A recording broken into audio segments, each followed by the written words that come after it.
Como dizia o poeta Caíme, você já foi à Bahia, nega? Não? Então vá. Então venha, venha, venha, venha. Você já foi ao Bonfim? Quem vai não quer voltar mais. Então vamos ao Bonfim.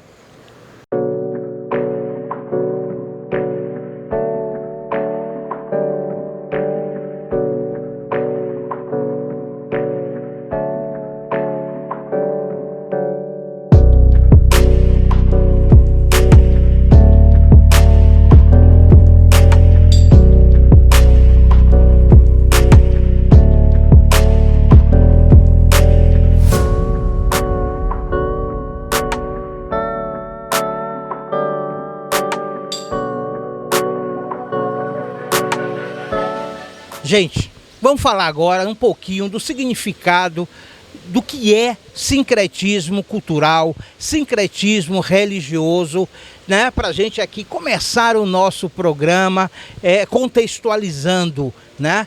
E ao longo dessa série nós vamos aprofundar este conceito. Mas o sincretismo é a junção, a reunião de várias culturas, de várias doutrinas, às vezes ou quase sempre sobre a supremacia de uma sobre a outra, né? Com a manutenção de traços de uma cultura dominante, né? O que aconteceu aqui na Bahia.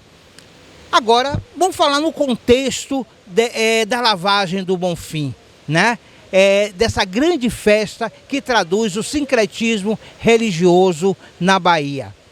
As manifestações católicas e as manifestações do candomblé se misturam em um ato de fé, em um ato religioso, saindo aqui da Basílica numa grande caminhada histórica com o povo da Bahia, com as suas etnias, se misturando até chegar ao Bonfim e a grande lavagem do início do ano, a grande fé, a grande esperança para baianos e brasileiros iniciar essa caminhada.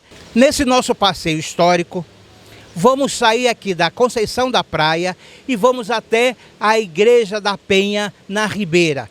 Quando a imagem do Senhor do Bonfim chegou de Portugal, ela acolheu e ficou ali durante muito tempo. Depois, com a finalização da Igreja do Bonfim, a imagem foi transferida, o Senhor do Bonfim foi transferida e iniciou-se essa grande festa religiosa, primeiro com um cortejo marítimo, trazendo a imagem do Bonfim até aqui a Basílica. Depois a imagem no braço do povo sai da Basílica e chega ao Senhor do Bonfim. É isso que vamos mostrar um pouco nessa série Sincretismo Religioso, Lavagem do Bonfim.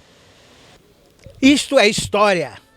Seguindo os caminhos do Senhor do Bonfim, chegamos à igreja Nossa Senhora da Penha, aqui na Ribeira, que ela foi construída em 1742 pelo arcebispo Dom José Botelho de Matos, como capela do seu Palácio de Verão. Que chique, hein, gente? Sendo elevada à matriz em 1760, a categoria de matriz em 1760. E olha, esse conjunto está à beira-mar e esse belíssimo parque arquitetônico é formado pelo Palácio de Verão e sua capela, ligados por uma longa loggia com galeria superposta.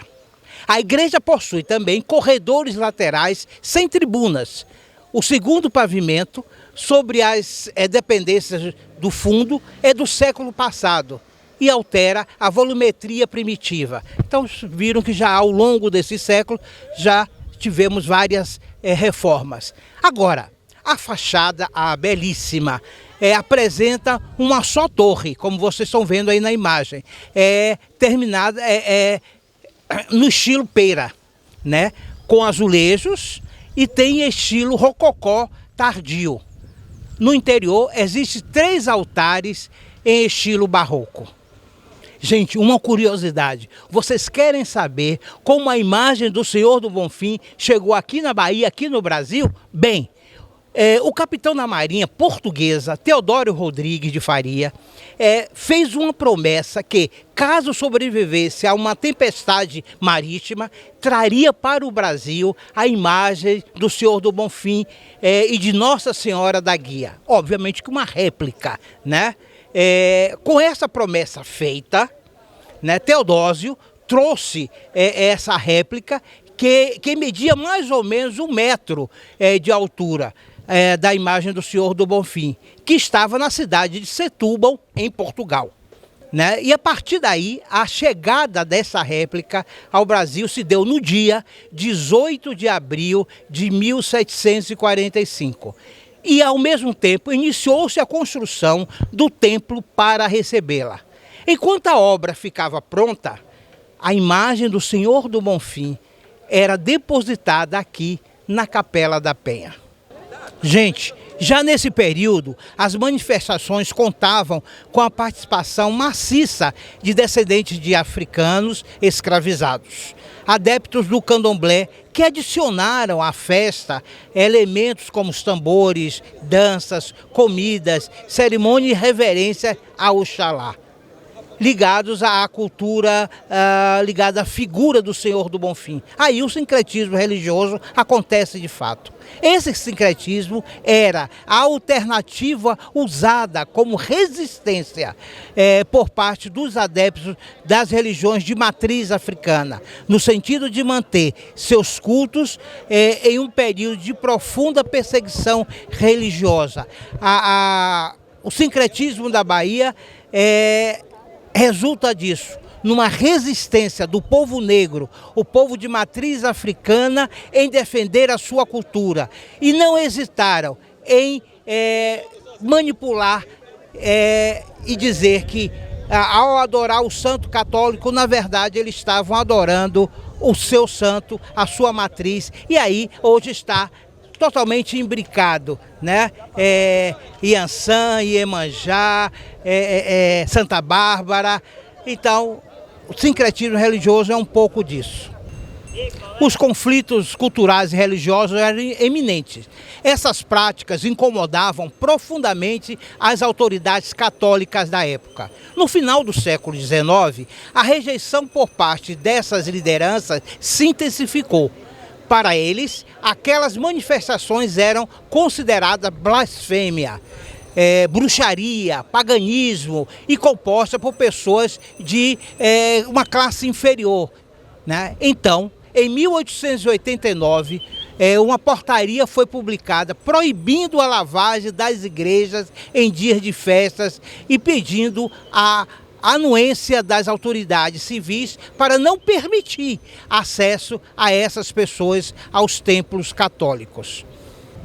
Graças ao Senhor do Bonfim e a Oxalá, né, as proibições não tiveram êxito e não cumpriu a sua finalidade. A resistência, características dos povos de matriz africana, encontrou um meio de driblar as proibições e manter viva as celebrações a Oxalá e os cultos africanos.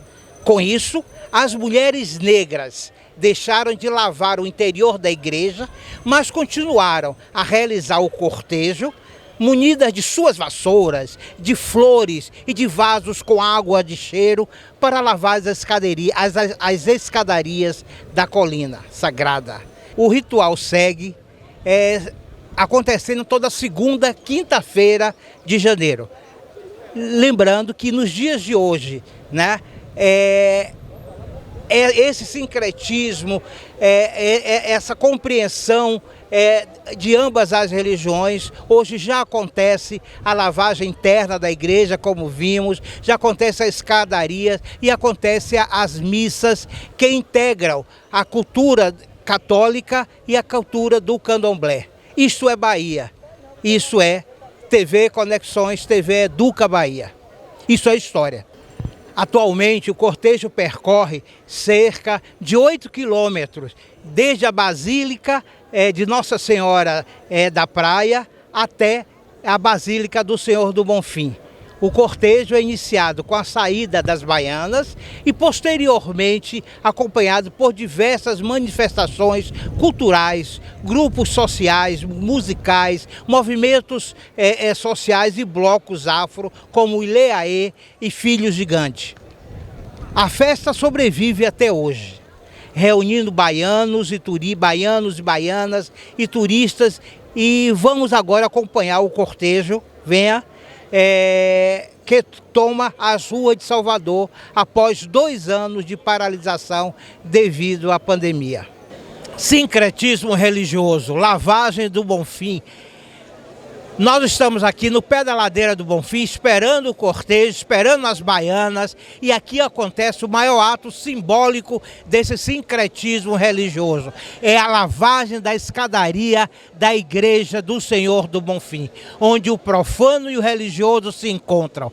As duas religiões celebram o Senhor do Bonfim e Oxalá. Então vem com a gente nessa grande festa da lavagem do Bonfim. Vem com a gente. Sincretismo religioso, lavagem do Bonfim. Então nós estamos aqui com Babaleque de Logunedé, aqui, sacerdote de matriz africana, aqui na cidade de Salvador, na Bahia. O que representa essa festa para religiões de matriz africana no tocante ao sincretismo religioso e afirmação dessa cultura? Pelo sincretismo religioso, quando o sincretismo chegou ao Brasil, que os escravos tinham que se esconder para que tudo isso acontecesse, então a gente já foi se evoluindo. Então chegou hoje, estamos aqui abrindo os braços para todas as religiões. Nós, pelo sincretismo religioso, nós temos o Senhor do Bonfim como nosso Pai Oxalá, e hoje é um dia onde junta todas as religiões, Alguns aceitam, outros não aceitam, mas o importante é que respeite, Nós somos sacerdotes de matriz africana e nós lutamos pelo nosso espaço, pelo nosso direito. E hoje, na Lavagem do Bonfim, é um dia muito especial para a gente. É o dia que nós acolhemos as pessoas, o povo da Bahia, o povo de fora, e aonde se junta o calor humano aqui na colina sagrada do Senhor do Bonfim. Para o povo negro, dessa matriz religiosa, essa festa e a representatividade e essa identidade é um caminho de luta? Com certeza. Apesar que cada dia que passa, o candomblé e os negros foi quem criou, porque na verdade hoje, na quinta-feira, a segunda quinta-feira do ano, é o dia que as negras lavavam a igreja e no final da tarde lavavam as escadarias. Então, por isso a Lavagem do Bonfim. E hoje nós perdemos, estamos perdendo a cultura, mas estamos lutando pelo nosso direito, pelo nosso espaço. Se vocês prestarem atenção aqui, vocês subindo aqui na ladeira do Bonfim, você vai ver vários candomblés, vários terreiros de todos os lugares de Salvador, até de fora as pessoas vêm prestigiar, essa cultura tão linda que é dos negros. Uma terra de todos os seus encantos, de axés, de cheiro, o que significa esses cheiros, as ervas, para a entrada desse novo ano, a limpeza do corpo. Fala um pouquinho para a gente, você está na TV Conexões, na rede pública do estado da Bahia, falando aí para essa Estuda Seu Estado e para todo mundo, TV YouTube, TV Educa Bahia, estamos aí com o Conexões. Eu quero dizer a você que está me vendo agora nessa manhã de quinta-feira, dia que nós homenageamos o nosso rei do Quento, Oxóssi, e nós usamos as folhas, nós usamos as ervas, porque nós trabalhamos com a natureza, nós cultuamos a natureza. É onde nós festejamos, usamos as folhas, usamos a semente, a preparação do banho de cheiro. Não é só simplesmente você trazer, você tem que fazer todo um ritual para que isso aqui aconteça. Então aqui nada é em vão, Nada é em vão. Então assim nós preparamos, com maior carinho, nós invocamos Ossan, que é o Senhor das Folhas, para permitir que nós trazemos as folhas e trabalhamos isso. Então assim, para quem não conhece ainda o candomblé, vamos tentar buscar o conhecimento, a história do Brasil, é todo invocado diante da cultura do candomblé. Para abrir os caminhos, para dar boas energias, quais são essas folhas? Pronto. Então, assim, para 2023, que está ainda no início do ano, né? Vai ser um ano meio complicado. Vamos usar as folhas corretas, né? A folha de Xangô, que é o acocô. A folha de acocô, que é de Xangô, né? A ruda, onde a gente, pela tradição, onde afasta os olhados, os olhos gordos. Então é só trabalhar com alecrim, né, com manjericão. Então são as folhas frescas, umas folhas próprias para qualquer pessoa tomar um banho e deixar o corpo purificado o ano todo. Nessa quinta-feira, qual é a saudação e quais são o orixá que rege essa multidão e as matas? Então, é um dia que nós homenageando o nosso rei do Queto, né, o Quearu Aldeco Quemaó, que é o Oxóssi. Mas pela tradição, pela lavagem do Bonfim, nas escadarias de Bonfim, que nós estamos aqui no pé de Pai Oxalá, Xeuê Pababá, que traga sorte, saúde, vitória, prosperidade para todos nós, que nós possamos sempre ter uma mesa farta, que nós possamos pegar essa pandemia, jogar para longe e que o próprio Oxalá cubra os nossos governantes para que eles tenham sabedoria, para que eles tenham o discernimento de olhar para o povo pobre, para o povo negro, para o povo de todos os lugares do Brasil. Que não fique esta guerra, essa coisa. Então, que nosso Pai Oxalá abençoe o nosso governador, que o Pai Oxalá abençoe o nosso presidente da República, os deputados, senadores, para que tenha discernimento de cuidar do seu povo, que o povo está precisando de ajuda. Axé. Axé-ô.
Conexões TV Educa na cobertura da lavagem do Bonfim, essa festa que traduz o sincretismo religioso, que traduz a baianidade de ser e a congregação aqui de todos os povos. Então, um abraço e até mais, até o ano que vem. A TV Conexões, a TV Educa estará nos próximos eventos. Então, fique com a gente e até mais.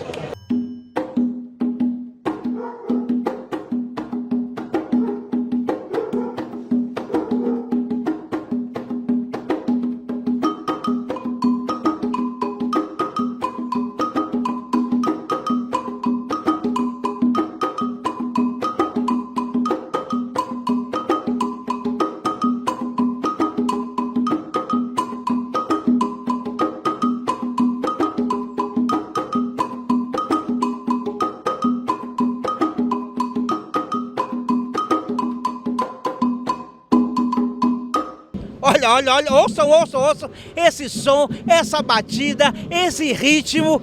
Eu só posso estar onde? No Pelourinho, ouvindo o Olodum, esse ritmo maravilhoso. Mas o programa de hoje nós vamos falar sobre sincretismo religioso. O que é? Como aconteceu no Brasil e na Bahia, né? Suas implicações para a cultura baiana, nordestina e brasileira. E nós vamos visitar igrejas, conversar com entidades, visitar também o candomblé, para falar um pouquinho do que é o sincretismo religioso.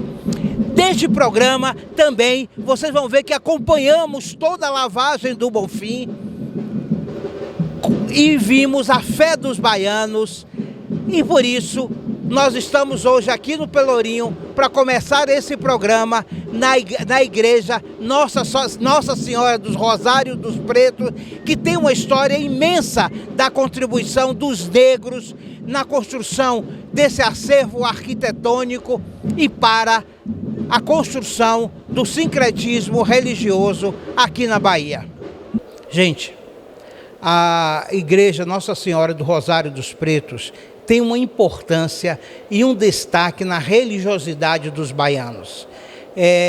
No calendário das festas do estado da Bahia, tendo o culto, por exemplo, a Santo Antônio do Categeró, né? Santa Bárbara, São Benedito, e tem uma tradicional procissão que toma todas as ruas no dia 4 de dezembro, um culto a Santa Bárbara. Vem comigo agora acompanhar um pouco dessas manifestações religiosas. E vamos agora conversar um pouco com o padre Lázaro Muniz. Vem com a gente. Estamos já aqui na igreja Rosário dos Pretos e já estou aqui com o padre Lázaro Muniz para ter uma boa conversa sobre as missas, sobre o sincretismo religioso e o que ele quiser mais falar. Boa tarde, quase boa noite, padre Lázaro Muniz. É um prazer receber e os estudantes do estado da Bahia falar um pouco sobre um tema que para a cultura baiana, para a religiosidade baiana é muito caro, o sincretismo religioso, e um tema também muito delicado, né? Do ponto de vista que você analisa, principalmente nos dias de hoje. Boa tarde, é uma alegria poder recebê-los, encontrá-los, e aqui na Igreja do Rosário temos essa característica muito especial de ser um lugar de expressão da negritude, de ser lugar de resistência, de ser uma edificação construída pelos próprios negros, com seus recursos, com por sua profissão, com seu modo de viver. Então a marca muito próxima, é muito própria do ser negro e do viver a negritude da diáspora, né? Os negros se vieram a escravizar nesse processo, nesse horror da escravização, mas que certamente estão procurando crescer mais e mais e assumir novos caminhos, e um dos caminhos é esse do ajuste da liturgia, da oração, da vida religiosa, que é especial. Essa igreja começou a ser construída em 1704, né? E ela tem um simbolismo muito grande, porque, como o senhor mesmo disse, ela representa a resistência a uma cultura, a religiosidade de um povo que se mistura com outros, né? Qual é a importância no processo histórico dessa igreja e das irmandades que a fundaram? Olha, certamente, irmandades de homens negros, assim nos chamados irmandades de homens negros, nasceram em muitos lugares no Brasil e não só aqui. Na Bahia, essa é a única que resistiu. Além daqui temos a Irmandade da Boa Morte com as mulheres, né, negras em Cachoeira. Então tem uma outra expressão bonita, significativa. Mas a Irmandade do Rosário dos Homens Pretos da Bahia resistiu essa, mas temos sinalização e compartilhamento com outras irmandades. Nascem justamente para ser esse lugar de acolhida, para ser esse lugar de convivência, o nome já diz, né, irmandade, para construir a fraternidade, para fazer o culto. A Irmandade nasce da expressão de fé da religiosidade cristã católica, que já era vivida também em África, né? É importante a gente lembrar, muitos negros foram batizados a serem trazidos no horror da escravização, é verdade, mas muitos negros já eram batizados antes, já conheciam o cristianismo católico. Então, quando eles chegam aqui, justamente por já conhecer o cristianismo e por não se reconhecer em alguns lugares para a religiosidade, porque só era permitido aos negros ir até a porta da igreja, quem entrava eram os brancos, então eles pedem a oportunidade de construir essa igreja. Leva quase 80 anos de construção, um trabalho árduo, com o próprio suor, com o tempo que cada um tinha, com o recurso, com as mulheres vendendo seus quitutes pelas ruas, com os alforriados trabalhando para poder cuidar de outros e com o cuidado que eles tinham com aqueles que eram oprimidos no pelourinho, né, no tronco, e ficavam às vezes jogados aí até a morte, e eram eles que davam uma sepultura digna. Por isso nós estamos aqui nessa parte do fundo, justamente onde era o cemitério dos escravizados, e o terreno é dado para isso. Depois se constrói a igreja para que a Irmandade possa ter o seu lugar de expressão de fé cristã católica, mas sabemos com certeza que a expressão de fé cristã católica também veio imbuída com toda a situação da religiosidade de África, do modo negro de pensar, a cosmovisão, a ideia de mundo, a ideia de Deus, né, as perspectivas. Então se mistura muito também com as religiões de matriz africana, e que com o candomblé, que é uma construção do Brasil, com certeza, mas com os resquícios e com os fundamentos trazidos de África para ser um lugar especial para a negritude se reconhecer como filho e filha de Deus, e aqui poder fazer o culto a Nossa Senhora, a Jesus Cristo, mas com certeza muitos trazem as características também da religiosidade africana, da relação com o candomblé, da relação com a Umbanda, com outras matrizes que certamente são também valiosas e importantes no coração e na construção desse espaço e do legado que essa Irmandade deixa. A igreja Nossa Senhora do Rosário dos Pretos, ao longo dos séculos, se tornou um bastião dessa identidade, né? Porque aqui se trava lutas também pela identidade de um povo, né? E sua cultura, e sua religiosidade, e a sua autonomia e independência de poder cultuar. Né, cultuar uma fé, ter uma fé. Nos dias de ontem e hoje, a intolerância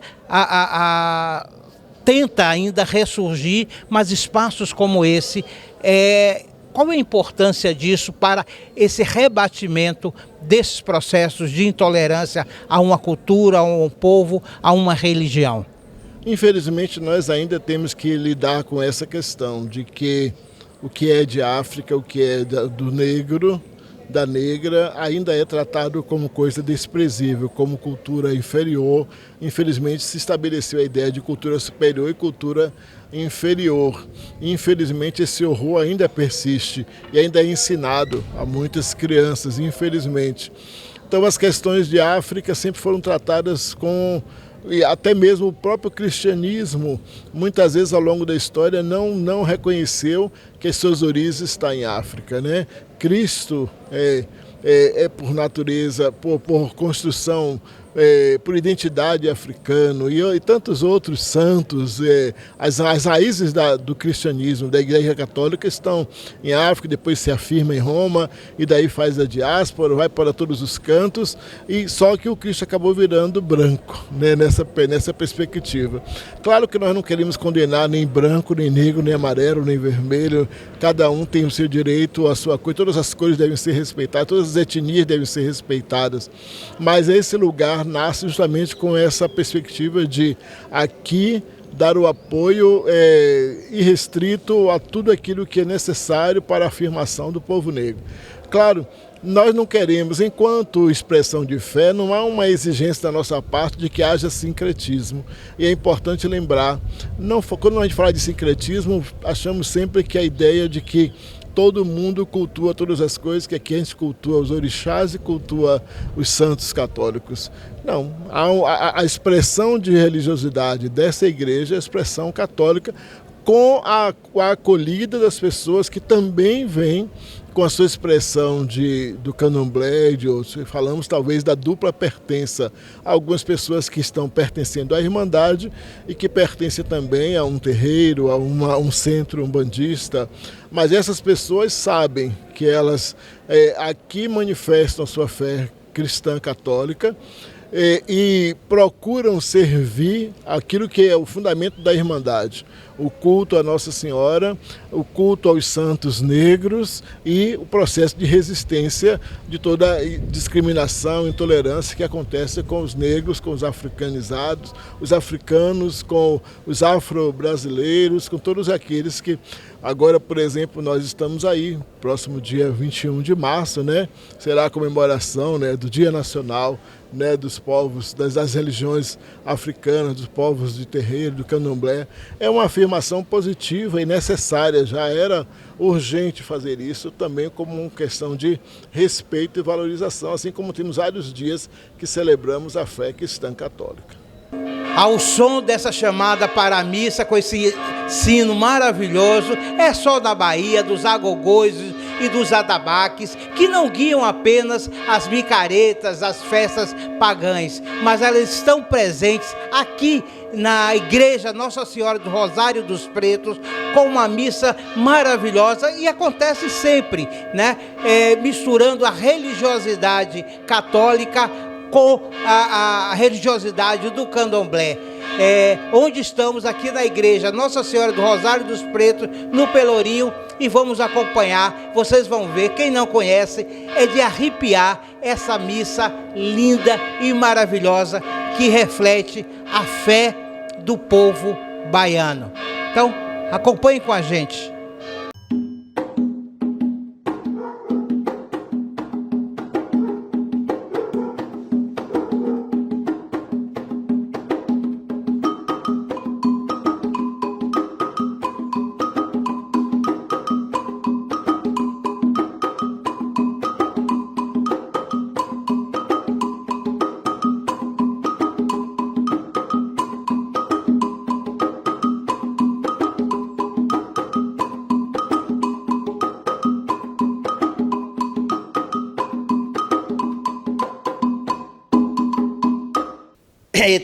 Eita. Voltamos aqui com o nosso tema, religiosidade, sincretismo religioso. Então, vem cá. Hoje, nós estamos da Cidade da Luz. E eu estou aqui com um dos maiores representantes da espiritualidade brasileira. Assim eu considero, me permita. Eu estou conversando, nós vamos conversar e vocês vão bater um papo legal, porque aqui a gente interage com José Alberto Medrado. Medrado é mestre em família na sociedade contemporânea, pela UXAL, não é isso, Medrado? Já falei, ele é espírita, aqui é diretor da Cidade da Luz, né? E quem primeiro, dentro das casas espíritas, me corrija se eu tiver, a pensar, a falar da interreligiosidade, né? É baiano e tem seus axés, mas, acima de tudo, é pensar na cultura, que a cultura, às vezes, e a religiosidade, elas não têm fronteiras, ou elas possam interagir. Conversar um pouquinho nesse sentido, mas eu gosto sempre de dar, agora boa tarde, então você que está nos assistindo aí, à tarde, então boa tarde, você que está indo pela manhã, uma boa manhã, um bom dia, mas se você é como eu, que gosta das madrugadas, então uma boa noite, uma boa madrugada, mas aqui na nossa conversa com o Medrado, uma boa tarde. É um prazer enorme estar com você aqui, com essa garotada aqui, com os nossos professores, na TV Educa Bahia, TV Conexões na Estrada. Muito boa tarde, um prazer, uma alegria, porque se há um tema que mexe especialmente comigo, em verdade são dois, é religiosidade e educação. E você vai me trazendo assim esses dois filés mignons, é uma maravilha. É um prazer, Robson. É um prazer todo meu. Eu já combinei com ele aqui, porque meu papo é reto, vocês já me conhecem. Nós vamos gravar um programa para vocês, a Bahia inteira aqui, e o Brasil, porque nós estamos no YouTube, e a TV Educa tem sinal aí para toda a Bahia. Vocês vão conhecer no programa que nós vamos fazer especial daqui da Cidade da Luz, e no finalzinho aqui da entrevista ele já vai dar algumas dicas para vocês, mas eu quero ver esse programa. Mas, Medrado, vamos conversar um pouquinho. O sincretismo, a nossa religiosidade, ela começa muito do modelo de colonização que tivemos e da imposição ou pelo menos de uma tentativa de uma imposição de uma cultura sobre outras, né? Então, vamos começar por esse ponto? O sincretismo começa a partir daí no Brasil? Olha, é exatamente isso, né, Robson? E quando a gente para analisar o sincretismo, o que é, em verdade, o sincretismo? É, entre aspas, o revestir ou se apropriar, não é, de ritos e símbolos de uma religião na outra. E o nosso sincretismo foi um sincretismo que se estabeleceu no Brasil, foi um sincretismo, digamos assim, de fuga. Por quê? Os escravizados, basicamente, tiveram, entre aspas, que buscar uma legitimação, legitimizar, quase não sei a palavra, legitimizar a sua fé em cima de uma fé já existente, a fé dos colonizadores. Então, em verdade, foi um processo de trazer o que não tem conexão. Não tem conexão. Mas, por uma questão de sobrevivência, foi necessário. E isso se perpetuou, não é? Porque, para exercerem os seus cultos, as suas crenças, tiveram que dizer aos senhores da Casa Grande que não, que ali não era uma reverência a Iansã, um orixá, mas sim a Santa Bárbara, uma santa católica. Então você vê que já é uma forma de opressão muito vil, não é? Porque o que é a fé? A fé é algo de mais íntimo, de força humana que se pode ter. E em nome da religião. A época, né? É aí século XVI, XVII, das grandes expansões marítimas, do capitalismo comercial, até para garantir a salvação, digamos assim, né? Desta alma europeia, dessa alma capitalista. E se dizia que o negro não tinha alma, portanto, poderia ser escravizado e aculturado. Você sabe que nem o negro, nem o índio, nem a mulher. Exatamente. Nem a mulher, não é? Porque era um processo mesmo de dominação e de extinção de cultura, não é? Nós não precisamos ir muito longe. Vamos ver agora, Robson, há poucos anos, querendo se modificar o nome do acarajé para Bolinho de Jesus. Não é? Então você vê que aí já não é uma apropriação, aí é trazer para destruir. Não é cultivar para sacralizar, para aquilo se transformar em uma história. Não, é para desconstruir. Não é? É para desconstruir. Isso é muito triste. Não é? Eu estava essa semana pensando como a gente ia fazer esse roteiro desse programa e me deparei com uma imagem de uma planta nascendo numa montanha de pedra, né? E ela brotou ali, começou a germinar e nasceu. E ela sozinha, o vento, obviamente, trouxe aquela semente polinizada e ela nasceu ali. E eu fiquei imaginando qual é a relação aqui com o nosso tema, e da resistência, da resiliência e de como, ao longo do processo, nós, aí já brasileiros, fomos capazes de criar, reinventar a nossa fé, no sentido de ter outras vertentes, como o nascimento da Umbanda, dentro do Candomblé. Ou seja, nós reinventamos, né? Você tem essa mesma visão de que, a partir de uma tentativa de aculturação, nasce um novo povo? Nós temos a perspectiva de renascer também, Medrado? Olha, Robson, eu vou discordar um pouco de você. Eu não penso que seja um processo de renascimento.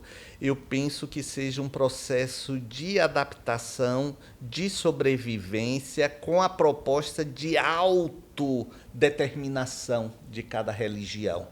Você quer ver? Eu estive num terreiro de candomblé e me chamou a atenção a Iemanjá, que estava no terreiro. Aí a orixá, minha amiga, eu disse assim, mas minha amiga, vem cá, por que os olhos azuis? Você veja agora, século XXI, por que os olhos azuis? Por que você não coloca assim essa orixá na representação mesmo da sua ancestralidade? Ela parou, ficou me olhando, aí um tempo depois ela entrou em contato comigo e disse: Medrado, olha, não tem mais aquela imagem não. É uma negra, porque realmente é assim que a gente concebe, não é? As imagens dos nossos orixás. Você veja até hoje a Iemanjá, né? Aquela mulher longilínea, do cabelo liso, branca. Então você veja como é cruel o processo de captação e de desconstrução, não é, da fé do outro. Mas olha, Robson, o que foram as cruzadas, né? Então você vê que isso não é um histórico apenas de um processo colonizador português ou espanhol. Não, se você for ver as cruzadas, um Papa Urbano II, ele abençoou as espadas que foram para o Oriente para matar muçulmanos porque não eram convertidos ao cristianismo. Aí hoje as pessoas não entendem a reação de determinados segmentos do islamismo, que são, na concepção espírita, né, que são os mesmos espíritos reencarnados aí de sempre, com suas revoltas, porque foram também perseguidos. Então você vê que em nome da religião se faz muito isso. Agora eu quero lhe fazer um pequeno concerto no que você falou da Umbanda, se você me permite. Ah, sim, claro. Sabe? A Umbanda, em verdade, não é uma religião de matriz africana. Todo mundo pensa. Mas a Umbanda nasceu de um preconceito espírita. A Umbanda é a única religião verdadeiramente brasileira. Sim. O que é que aconteceu? Tinha Zélio de Moraes, um médium em Niterói. Esse médium recebeu um caboclo dentro da União Espírita do Rio de Janeiro. E ali, naquele instante, os dirigentes espíritas censuraram aquela comunicação, porque o espiritismo vivenciou e vivencia ainda, sob muitos aspectos, um elitismo intolerante, religioso, porque era, digamos assim, era não, né? Nasceu na Europa, foi trazido para o Brasil, aí os espíritos ficam se achando assim muito importantes, aquela coisa. Então, foi proibido dele ter essa comunicação, o Zélio de Moraes. Então, esse espírito, esse caboclo, acho que 7 flechas, não lembro agora com precisão, é 7 alguma coisa. Então, ele virou assim: vamos fundar uma religião onde nela nós possamos nos comunicar, possamos fazer os nossos rituais. Foi aí que surge a Umbanda. Então, a Umbanda surge. Claro que, com o passar do tempo, o sincretismo se estabelece como ponte, não é?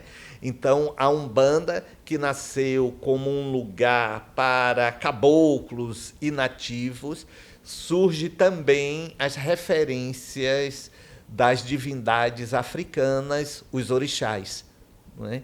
E a gente vai começar a perceber entidades, porque o orixá não é uma entidade, não é? O orixá é uma força. Entidades trazendo o nome dos orixás. Porque no candomblé, o desencarnado, o espírito, são os eguns, não é? Os orixás são divindades, são forças.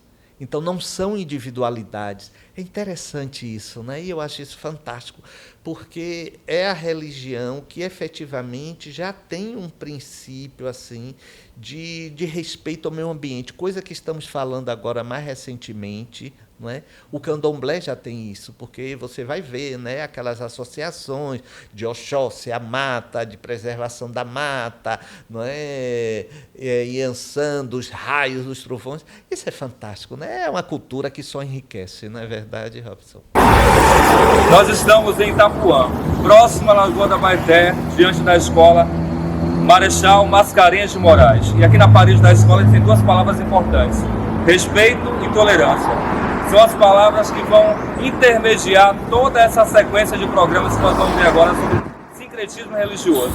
A gente aguarda vocês, TV Educa Mais Bahia, Projeto Conexões, Estação do Saber, com você.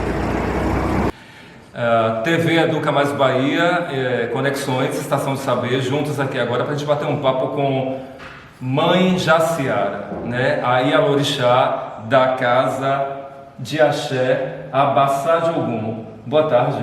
Boa tarde, para mim é uma grande honra recebê-los aqui. Eu acho de grande importância pelo fato da nossa religião de matriz africana não ter a mídia ao nosso favor, né? Então, o racismo ele é tão perverso que ele chega primeiro e escreve o que quiser de nós. Então, para mim, como uma mulher negra de candomblé, eu tenho uma grande satisfação e honra de poder desmistificar tanta coisa negativa que é dita da religião de matriz africana.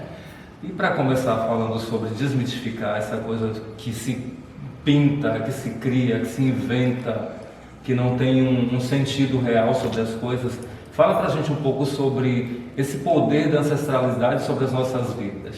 Na verdade, a religião de matriz africana, ela trabalha com a força da natureza, né? Cada orixá, ele tem um elemento. O elemento ar, que é tempo, o elemento mata, que é Oxóssi, elemento água, tanto da água salgada, que é Imanjá, da água doce, que é Oxum, que é a minha mãe, né? Eu sou uma filha de Oxum, e as pessoas se enganam muito com as filhas de Oxum, dizem que é doce, é aquilo, mas o mesmo mel que adoça, né? O mel que adoça, ela também aquece, né? A nossa pele, a nossa vida. E a ancestralidade para mim é a gente permanecer vivos, mesmo depois de 500 anos, mesmo depois dessa falsa abolição, a gente permanece aqui demarcando o território. Eu sempre digo que um terreiro de candomblé é um governo dentro do governo, é um estado dentro do estado, porque é dentro dessa comunidade que a gente consegue dar conta, né, do acolhimento à nossa população. Há uma estrutura política dentro do terreiro. Você pode Sim. falar um pouco sobre isso para a gente, denominando situações, pontualmente pessoas, funções de cargos, perfeito. Na verdade, nós temos no candomblé a hierarquia maior não é a Ialorixá e o Babalorixá da casa. A hierarquia maior é a ancestralidade. Por exemplo, eu tomo posse dessa casa e assumo a casa na ausência da minha mãe biológica, que era uma mulher de Ogum, né? Eu sou uma filha biológica, a herdeira legítima dela, mas que vem à frente é a ancestralidade dela, né? E dentro do candomblé, a hierarquia é o Babalorixá e Ialorixá, e aí a gente vê um corpo, né, que são os ogãs, são os alabês que tocam atabaque, são as iabacés, as iamorôs, cada um tem uma função, né? Iabacé cozinha, Iamorô é responsável por todo o legado de Exu, e Atabaxé que cuida do axé, e assim sucessivamente. Essa riqueza toda tem uma mãe, Sim. uma mãe real sua. Fala um pouco pra gente de Magilda, dessa coisa da ancestralidade, a responsabilidade que ela teve até chegar em você. Para mim é muito mágico estar falando hoje dessa ancestralidade, né? Eu venho de um útero de uma mulher de Ogum, e ontem foi a festa do Ogum da casa, Ogum Onirê, né? Eu estou aqui sentada nessa cadeira, mas a cadeira dela está aqui, onde meus filhos que não a conheceram batem o ori no chão pedindo agô, né? Então, para mim, estar com o legado de Magilda é uma grande responsabilidade. Que era uma mulher de Ogum, uma mulher muito séria, muito severa, assim, na força da casa, na liturgia. E eu, como uma mulher de Oxum, eu acredito que eu não posso esquecer desse legado. Então eu venho atuando enquanto Ialorixá, mas num processo de um trabalho social com a comunidade, embora minha mãe também fazia um trabalho social, mas algo muito restrito. E eu não, eu tenho um legado, tenho um projeto com mulheres, né, um projeto Iá Acobiodé, que significa Mulheres que Transformam, onde eu sou a Ialorixá dessa casa, mas eu ganhei um terreno dentro do Quilombo, em Simões Filho, onde eu criei o primeiro terreiro coletivo, onde eu estou doando 16 pedaços de terra para 16 mulheres fazer um candomblé em um único templo. É a primeira casa no Brasil onde uma mulher negra empodera outras mulheres, porque eu acredito que são muitas frases no país, né? Ninguém solta a mão de ninguém, é hora de se aquilombar, mas eu acho que na prática mesmo é você se ver na outra. E como eu sou de Oxum, eu acho que o Abebé é isso, o espelho. Eu me empodero quando outra mulher está empoderada. Quando outra mulher não está empoderada, eu também caio sobre terra. Como a gente está falando de sincretismo mesmo nesse sentido mais amplo, eu me lembro que eu tive a oportunidade uma vez de encontrar com Mãe Estela de Oxóssi. Sim. É isso? No Ilê Axé Opô Funjá. E a gente fez um trabalho que era de formação em cultura, e a gente ficou praticamente 15 dias circulando nesse espaço, mas coincidiu com o período de quaresma, e eu me lembro que vários espaços do terreiro eram fechados, porque havia esse respeito à religião católica. Sim. Como é que a gente lida com isso, essa fusão, essa intersecção? Eu acho que isso é até um pouco devastador, porque a gente consegue respeitar, né, silenciar em respeito à quaresma da Igreja Católica, e a Igreja Católica foi a que mais disseminou, foi a que mais, né, tocou fogo em mulheres enquanto bruxa, onde mais discriminou o nosso povo, e a gente consegue transitar nesse espaço.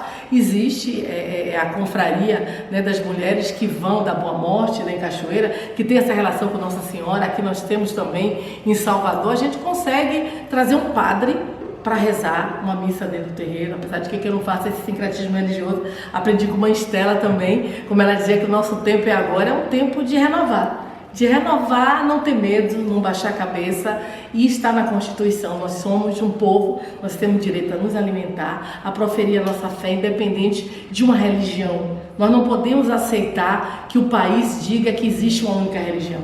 O Estado é laico, e a laicidade é a gente chegar na prefeitura, no governo, e ver só a imagem de Cristo e não ver um símbolo da nossa religião. Então eu acho que demarcar território é ter uma mãe de santo problemática como eu, que eu aproveito a mídia para falar e denunciar. Acho que denunciar vocês, olha, temos que mudar, precisamos ser diversos, precisamos ter cores. Um arco-íris, ele tem várias cores. Agora, quando essas cores se misturam, aí fica cinza e a gente não tem um arco-íris. E o candomblé é a única religião que não faz proselitismo. A gente não bate na porta de ninguém, vem que Oxum vai lhe dar um orune aí. A gente está com a nossa porta aberta e a gente cuida do outro, independente da condição financeira, independente da cor de pele, independente da fé. Eu atendo pessoas que não têm que ser meu filho. A gente cuida, né? Só isso. Silêncio, renovar acima de qualquer coisa. É nesse silêncio que a gente constrói as relações de afeto dentro do terreiro. O segredo do terreiro que faz a mágica acontecer. Sim. Né? Essa magia que é muito potencial. E quando a gente olha para ti, a gente consegue sentir isso. Então, é uma bênção, né, estar com você nessa tarde. Agradecer muito por você ter dado esse espaço da sua vida, que é grandiosa, para conversar com a gente da TV Nunca Mais Bahia. Eu que agradeço e queria finalizar cantando, né, dando de presente uma música de Oxum que acolhe você. Ile mobolá, ile moboye, ile moborixá, injexá coelheu e jore. Ile moborixá, orieye, miô, orieye, imoleo. Que Oxum se levante das cachoeiras e lave os nossos ouris e as nossas vidas. Axé. Axé.